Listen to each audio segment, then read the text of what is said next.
Alrighty then, what do you say, what do you know with a ho ho ho? Just wanted to come to you Christmas Eve and kind of wrap up the season. It's been pretty quiet since we had the dempeachment, the sham-peachment. You know, we opened that present early, didn't we? I mean, we went under the tree and we shook it. We were weighing it. We rattled it and see if we could figure out what was inside. We even slipped one finger under the tape, lifted the tape so carefully off the paper and tried to peek in under the paper without ripping it so that no one would know that we had peeked. But then finally it just got too much, so we had to rip it off. And there it was, impeachment. And it's the gift that's going to keep on giving, because Nancy is issuing even more subpoenas that she knows that the president will deny so that they can issue more articles of impeachment. Impeachment, it's the gift that keeps on giving. The Democrats are like Daffy Duck shooting themselves in the face with a shotgun, except once their bill stops spinning and they put it back on correctly, they shoot themselves in the face again. It's wonderful. Stupidest politics I've ever seen in my entire life. But on to more important matters. We have a winner for this year's Christmas cookie contest. You people thought I was joking. You thought I was just trying to inveigle free cookies, didn't you? Well, no. We had an actual contest. In the winner and sole entrant this year, although I think she would have won even if we'd had other entrants.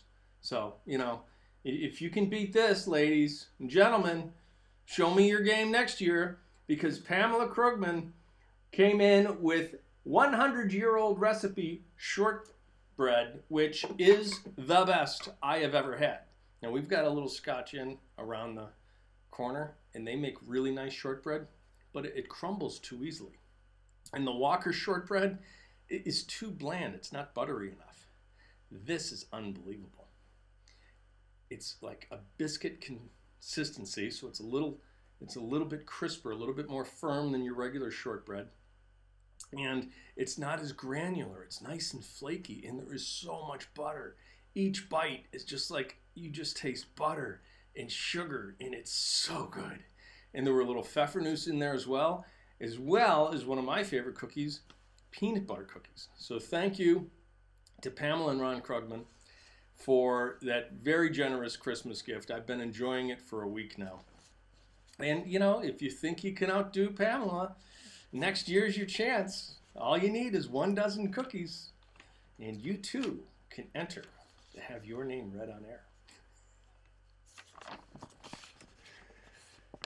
Every Christmas, it was a tradition that I would read Night Before Christmas to my children, and I've continued that on both the radio shows, and I want to do it on this show as well.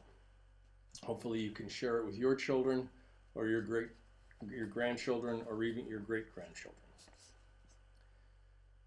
The Night Before Christmas by Clement Clark Moore.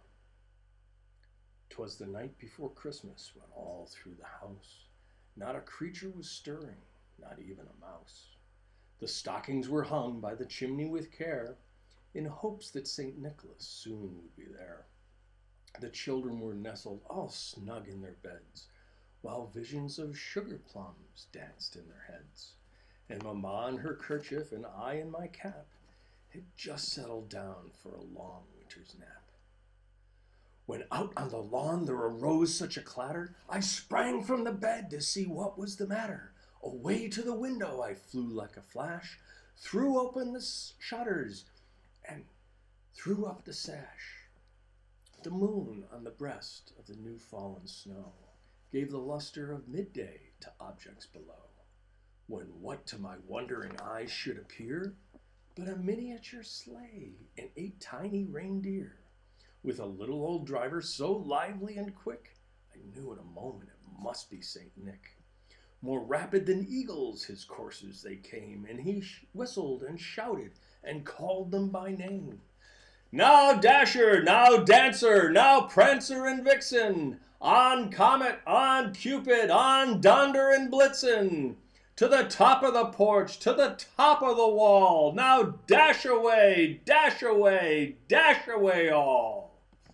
As dry leaves that before the wild hurricane fly, When they meet with an obstacle, mount to the sky.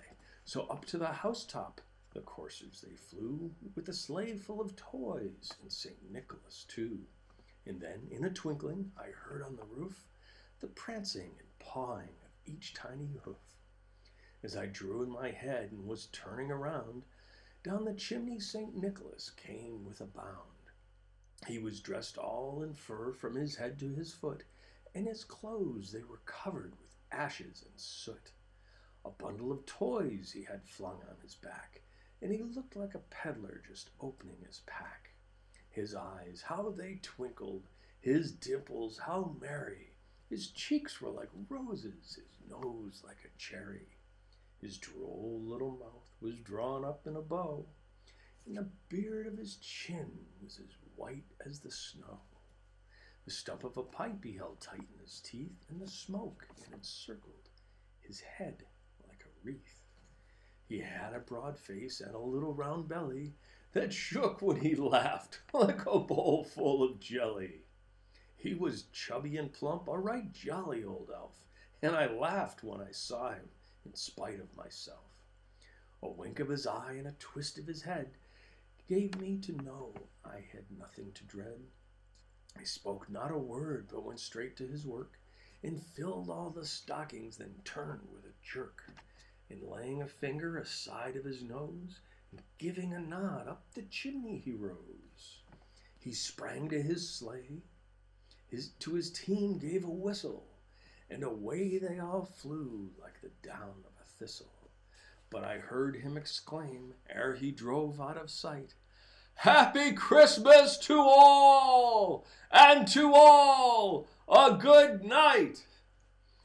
I hope in each and every one of you has a happy Christmas, filled with family, making great memories. And if you're not going to be with family, hopefully you have great memories to keep you warm and toasty all day tomorrow. All right, that's all I've got. Until next time, God bless you. God bless these United States. Keep fighting the good fight.